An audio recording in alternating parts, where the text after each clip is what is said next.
Good morning, kids. What's going on with my hair? I had to take the kids to school this morning, and it was extremely windy in my city, which, is to be expected when you no longer live in the mountains. So, hi. I know that in my last video, I got a fair amount of comments, and it really had not much to do with the subject matter of the video. It had to do with a comparison I made between Trump supporters and guilters. And I'd like to address some of those comments before we get into the meat of this video. So just really quick, I had stated that I had noticed that a good portion of guilters seem to be Trump supporters. And I said, in my experience, this is the case. Now, the reason why I made these comparisons, because I got a lot of Trump supporters that were like, excuse me, Casey, I'm a Trump supporter and I'm a truther. I don't believe Stephen Avery is guilty, blah, blah, blah. And I wanted to point out, I wasn't addressing you guys. And I wasn't even disparaging Trump supporters, to be quite honest. I was actually making a comparison between how Trump supporters feel about government, which, I hate to tell everybody this because I got a lot of comments on this too. I had a lot of people telling me to leave politics out of my videos.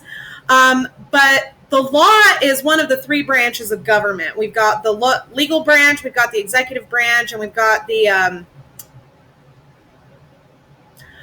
God, this is what happens when I only have one cup of coffee so far. Let me refuel a little bit. At any rate, you get the point. Law and government, they go hand in hand. All three branches of the government affect the other two branches. All three branches of the government have, some method of control over the other two branches. This is the system of checks and balances. So I can't leave politics out of my videos because politics directly affects the legal system. Just the way it is, kids. I'm sorry if that pisses you off.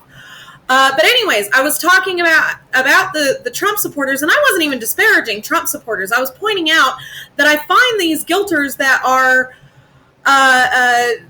Trump supporters a little confusing because Trump supporters, and let's just get one thing straight. I'm not a Trump supporter, but neither am I a Hillary Clinton supporter. I am an independent. I don't identify as Republican or Democrat. Primarily because I can think for myself. I vote for the person that I believe can do the best job. Based on research. Not just because, of my political affiliation.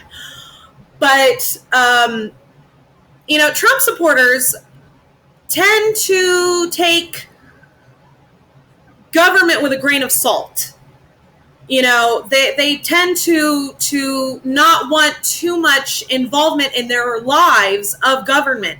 And that's where I got really confused with the guilters, because a lot of these guilters that are Trump supporters talk about how, it's just not possible that the state made a mistake. And I'm going, isn't that a little incongruous with how you feel about government overall? Like I said before, I actually know quite a few Trump supporters who are truthers. I talk to a lot of them. They're colleagues of mine, for fuck's sake. And that's great. Then you're aligning with your political ideologies because you're questioning the government. That's, I think, where the breakdown happened. So I didn't mean to offend anybody. But to be honest, I think there are some people out there, Trump supporter, Hillary supporter, Bernie Sanders supporter, humans, anything that breathes, that are just looking for a reason to be offended. And so, the second I said the word Trump supporter, I think a good portion of you, shut down and just automatically went on the defensive. And as we all know, a good defense is good offense. So, calm down. It's okay. Just mellow out, chill out. And that's the other thing, kids.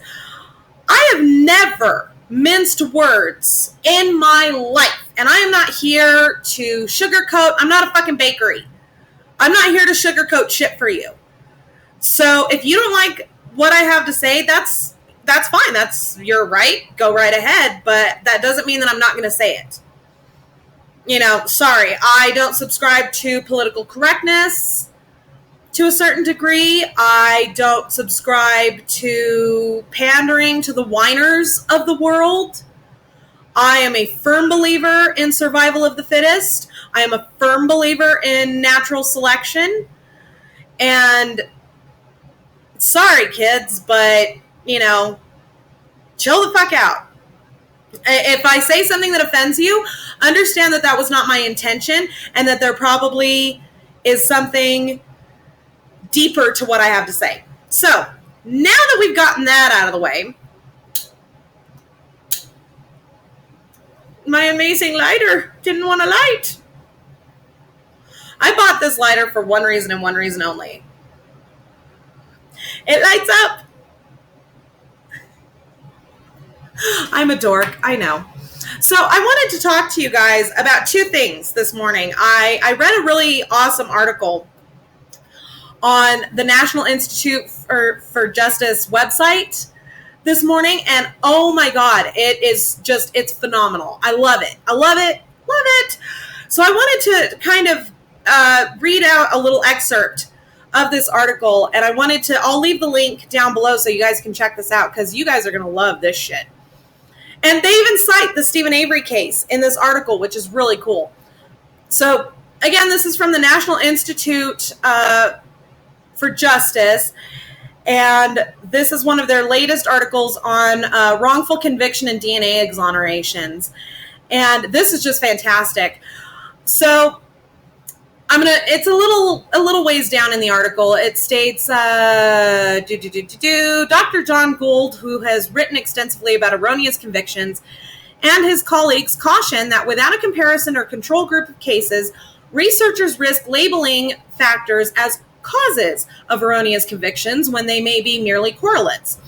They designed a unique experimental strategy to study factors leading to rightful acquittals or dismissal of charges against an innocent defendant, near misses, that were not present in cases that led to the conviction of an innocent person. After identifying a set of erroneous convictions and near misses and analyzing the cases using bivariate and logistic regression techniques, Gould and his colleagues identified 10 factors, not causes, that led to a wrongful conviction of an innocent defendant instead of a dismissal or acquittal. Now, these factors, come with me on this and see if you don't see some kind of a connection to the Stephen Avery case. Younger defendant, criminal history, weak prosecution case. Are you listening, Porky? Yes, I've decided I'm going to rename Wilbur Porky because he's always showing his ass. Prosecution withheld evidence. Lying by a non-eyewitness. Unintentional witness misidentification. Misinterpreting forensic evidence at trial. Weak defense. Defendant offered a family witness. And states with a punitive culture. Now, this article is just, it goes on, and it's really, really cool. And I highly recommend that everybody that has an interest in the wrongful conviction world, sit down, grab a cup of coffee, read this article. It's really enlightening. I make a habit of reading as many periodicals on the subject as I can find. So, I try to keep up to date on everything if I can. And the National Institute for Justice is just amazing. Amazing. So, here's the other one. Here's the other little meat of the video that I wanted to get into now, and this blew my fucking mind. So this was given to me by a Twitter user, or it was forwarded to me by a Twitter user. And if you'll notice, I'm having to reach very far to get my coffee because I learned my lesson. My last computer got in a fight with a coffee cup and lost. And that's why there was, a span between videos. And that's why my camera looks a little different now, is because I had to buy a whole new computer, and I'm having to take my old computer in and get all the stuff pulled off the hard drive, see if it can possibly be fixed. And yeah, it was an odyssey. So I'm reaching because I learned my lesson. I have to keep my drinks far away from my computer. You would have thought that I already knew that. Apparently I didn't. But anyways, so this was forwarded to me by the Twitter user TikTok Manitowoc. Thank you, darling. You rock my socks. So, this is interesting. This is some interesting stuff here. This is an email from Theresa Hallbach to a friend of hers. And I'm not going to read you the whole email again. But I am going to read you an interesting little passage. And this is interesting. So this is Theresa Hallbach's email. This is her email for her business. And let's see here. I'm just going to skip on down. And she is talking about, coaching her sister's volleyball team. And she says, anyway, that's my little story about why I love coaching. It fills my heart. I'm pretty annoyed at the roommate. The guy is a pig, and I can't stand to be around him most days. Luckily, we don't see much of each other. Interesting. So, apparently, Theresa Hallbach, there was some animosity between her and Scott Blodern.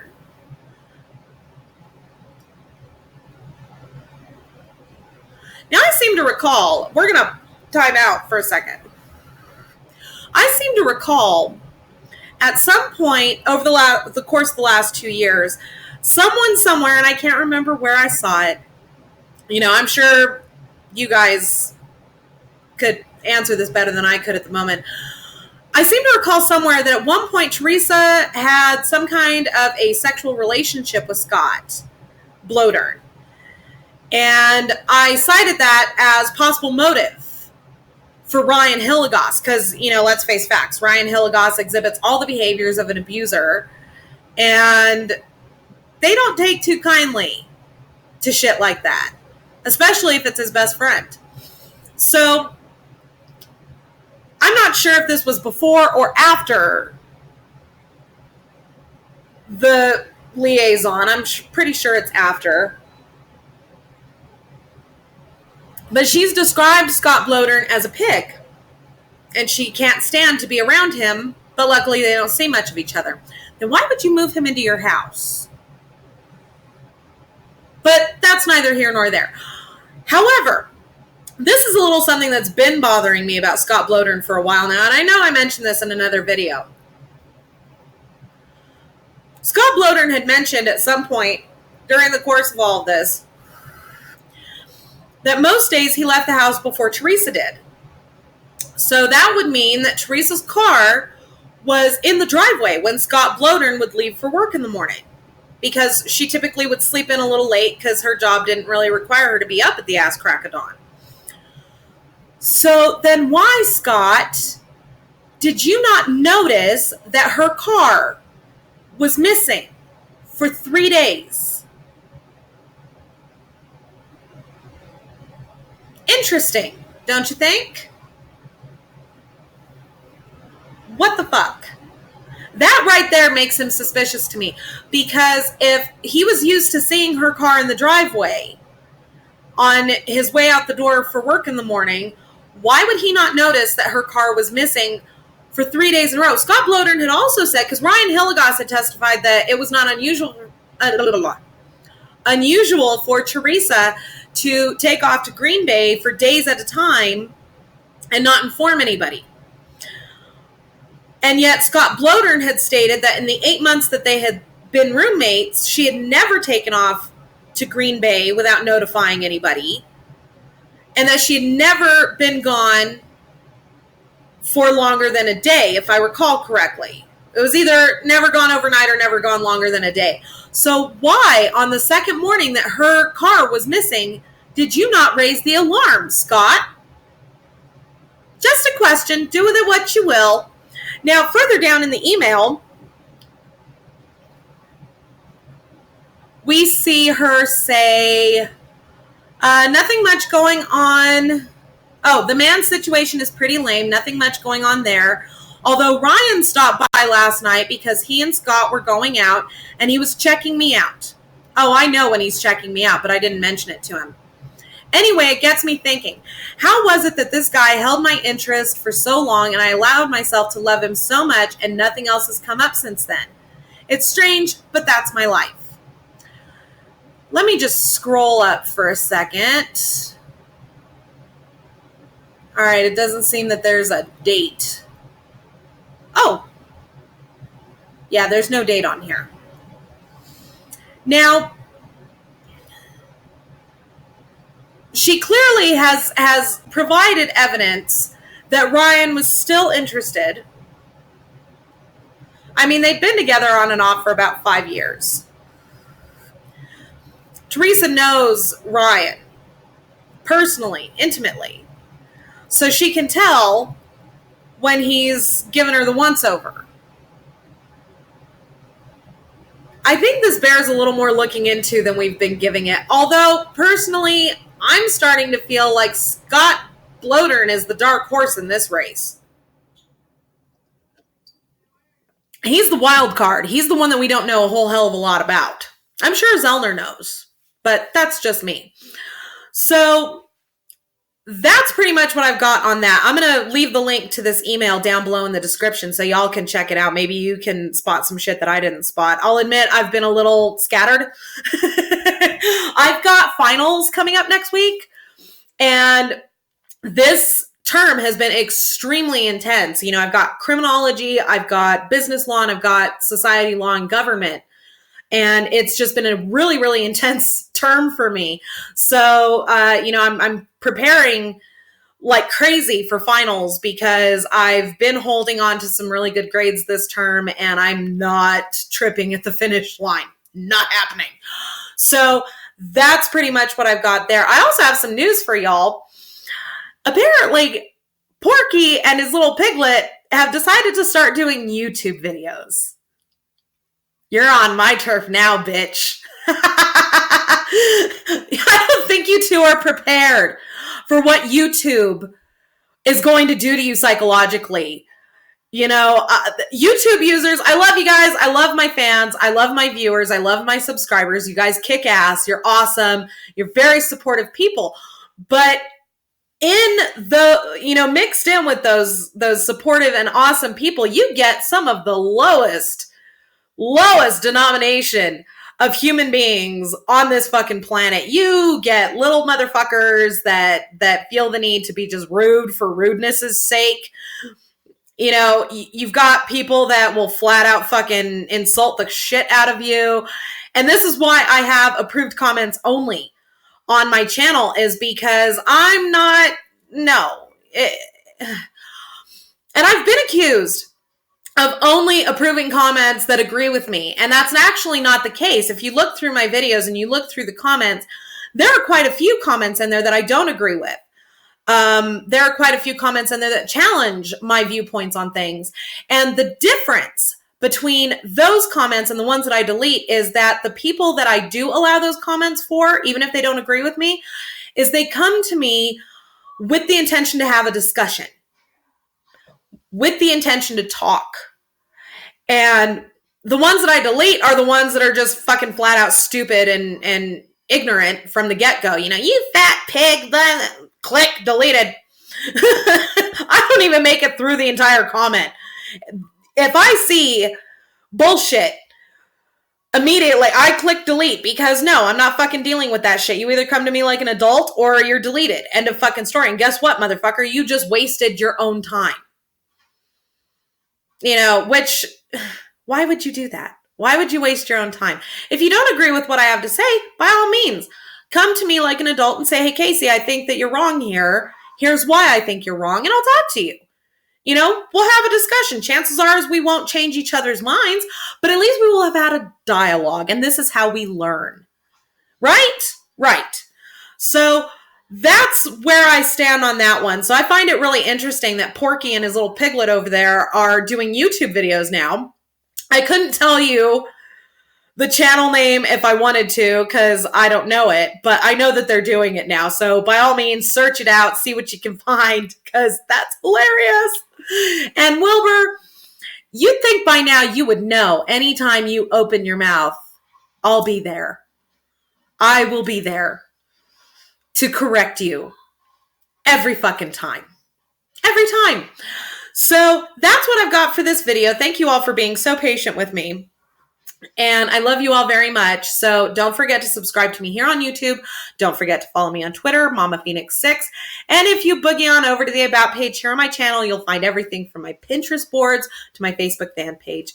Thank you all very much for watching, and we'll see you soon.